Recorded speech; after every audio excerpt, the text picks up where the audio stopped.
Some Webster County law enforcement are doing double duty. Deputies fight crime, but they're also giving some neglected dogs a second chance. The county right now doesn't have an animal shelter or an animal control officer, so the Sheriff's Department is filling in that gap. Our Jory Talley joins us in the studio now with more.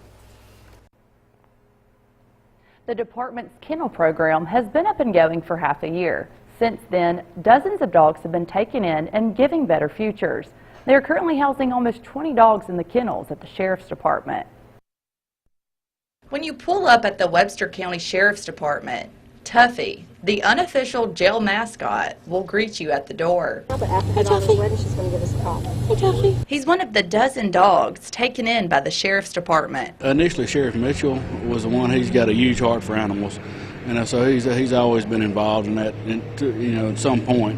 And of course, after we hired Ms. McTaggart as in the jail, she took it upon herself and really stepped up and made the program grow to where it is right now. Shana McTaggart works as a jailer and makes up for the county's lack of an animal control officer. She volunteers to go out on dog calls that ring in to the Sheriff's Department. We are not a shelter.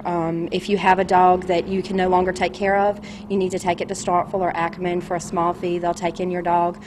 We pick up strays, problematic dogs that are out in the county causing havoc. I mean, they're tearing up garbage, they're tearing up property, they're a nuisance. I go and I locate the dog and I pick it up and I bring it in.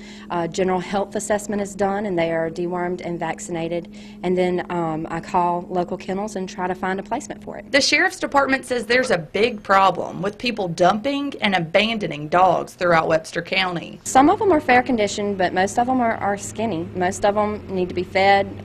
Most of them we can't take to a shelter or adopt out right away because they're too thin and we've got to feed them. Without the department's program and a few animal lovers helping out, there's nothing else the county has for unwanted pups. And that lack could turn into animal abuse. If we find people abusing animals, we're going to press charges.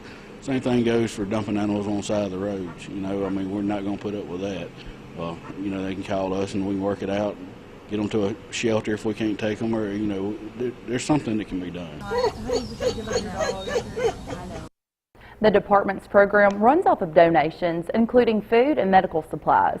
The dogs are available for adoption after a general assessment is done. The department says area shelters have been a huge help.